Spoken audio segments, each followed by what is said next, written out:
I've deliberately chosen not to put photos into this video because when you start with technology, it's almost endless and you could give so many examples. But what I want to do first of all is I want to look at the roles of technology in modern sport. And I'm going to argue, folks, there are three. One, I think you could probably argue more, but I'm going to argue there's three. Two, and three. So these are the three roles that we sort of want to be considering. Role one that we're going to have over here, I want you to think about technology to support decision making by officials. Decision making by officials. So excellent examples of this would be things such as radios and mics that officials can communicate with in their environment. It could be things like the use of replays. Now, with that in mind, this could relate to in rugby television match officials. It could relate to in football VAR. It could relate to in tennis and other sports the idea of Hawkeye, which is like the ball tracking software, for example, to see whether the ball landed in or out. This is a classic example, decision making by officials trying to get fairer outcomes. Now, the second grouping I'd like you to be aware of is recording times and distances. Now, you might not find this very exciting because it's like, hang on a minute, that's just timing equipment in it.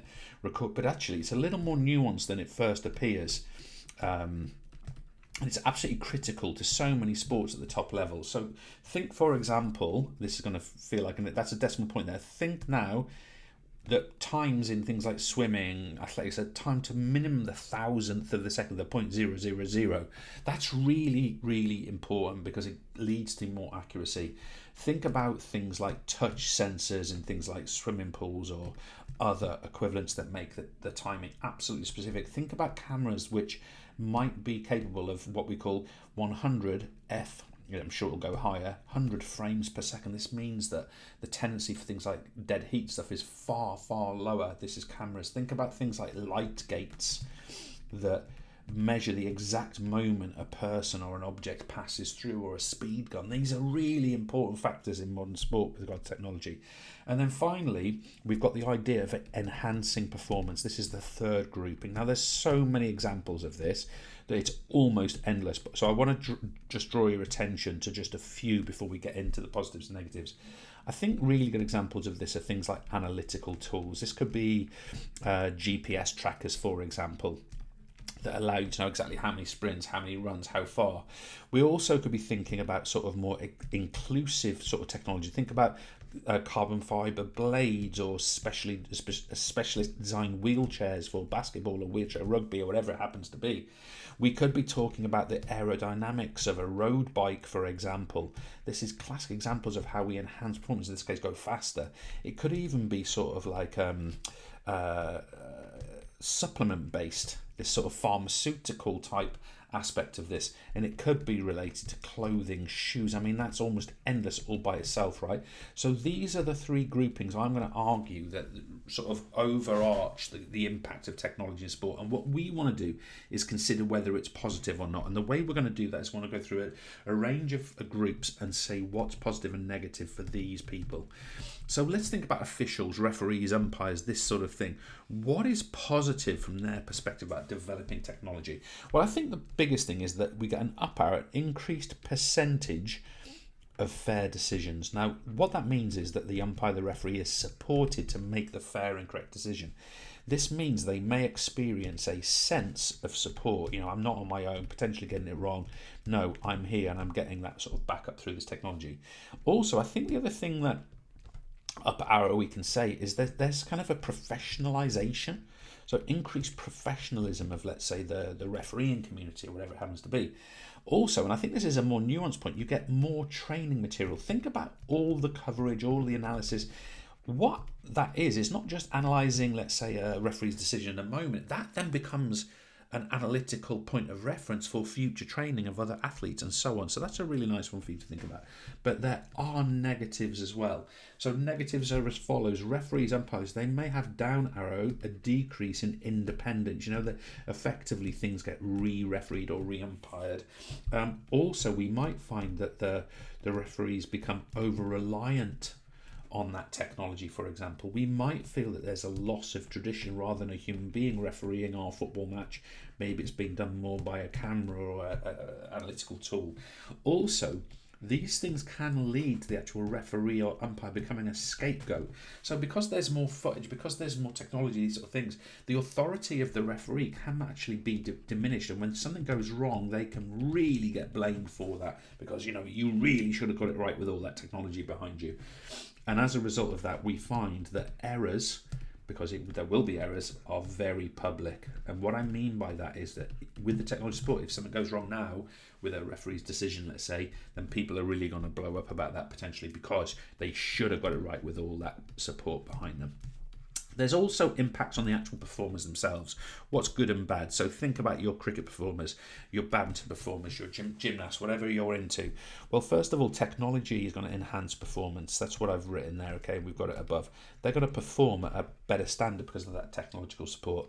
They get an up arrow, they get greater analysis and feedback. Now, you can literally link this to the types of feedback which you may or may not yet have studied on this course, and that actually helps with that. We also get an up arrow, we get more opposition analysis. So think about the idea that the analysis is not just of your own performance, but you can know more about your opponents. Also, we get increased inclusion. I come back to the idea of blades from earlier. And I think one of the things we're going to see in the coming years, because of technological advancements, I think you're going to see far more Paralympic athletes competing in Olympic Games, for example, for the reasons mentioned. Now, that's an interesting sort of ethical conversation. I've actually recorded tutorials on that if you want to go and find them elsewhere. But there's negatives to this. First of all, the technology is exclusive. It's exclusive to certain levels of sport. It's exclusive to certain places in the world. Not everyone can afford it. Moreover, it leads to a tech race or a tech arms race. So think about, I don't know, Formula One. Have you noticed that, broadly speaking, the person with the best car wins? Yes, there's, of course, human involvement. Of course there is. But that might be the case. And we also maybe get the loss of natural talent being the driver of success. Not, I don't literally mean the driver in the car sense, but what causes success maybe now is access to that technology. Two other groupings I want us to be aware of. I want us to think about the audience and the spectators. Now, I'm sure you guys in many ways are already benefiting from technology as spectators, for example. But let's see if we can actually drill down into that and make sure we understand how that happens. So we're thinking about people both in the stadium, maybe watching from home both. First of all, we get an increase in entertainment. Sport becomes more entertaining because it's kind of more technologically kind of engaged. We get the concept of instant replays. Okay, that could be at home in the stadium. I mean, a really good example of that, I was actually using one of these last night, an interactive timeline on your sport app or whatever it is. You can actually look in different views, different cameras, you can have different audio, you can go back to highlights, etc. Also, the stadia quality goes up. So if you're going to a stadium, the quality of that stadium, depending on which team you're going to watch, goes up. And also we get instantaneous results. So I'll just put down here instant results, which of course is helpful when it does happen. There are exceptions to that, of course. I'm sure you can think of some. Now, there are negatives as well for the audience. First of all, lots of people argue it's not like it was before, so we might have again that point of loss of tradition. It's kind of quite a Luddite perspective. Google Ludditism, I think it's called. Google that if you're interested. Being a Luddite is like the rejection of modern technology. It's an interesting sort of philosophical perspective actually. Anyway, it doesn't matter. The audience experiences increased sales. They're sold to more. We also see an increased cost of entry. If you want to go and watch, I don't know, a Premier League football match now, it's going to cost way more because of this investment in technology, or partly at least. Also, what about this one? Audience lose the mystery and the mystique of sports performance. It becomes very kind of analytical and scientific and mathematical. And also, in lots of examples, we get delays in play. This often when decisions are being reviewed and VARs and TMOs and this kind of thing. So delays in play is a negative. Now, one last grouping, guys. We're very nearly there. I want you to think about the benefits and the drawbacks for the sport itself or for the event. What's good and bad about this technological development? What can we do as an evaluation of this? Well, first of all, we get an increased, more accurate results. That keeps everyone happy, obviously.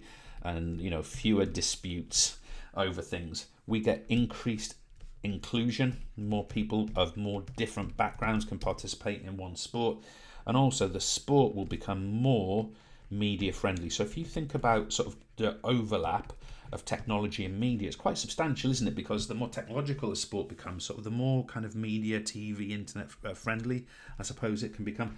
But there are negatives for the sport. What are they? Well, all this tech has got a right old cost to it. It's exclusive. It's exclusive to very few. And what I mean by that is it excludes most people, only very few have this high technology. And finally, guys, a term I've used twice already, I think, in this tutorial, the sport might experience a loss of tradition, and people might not like that. Cheers.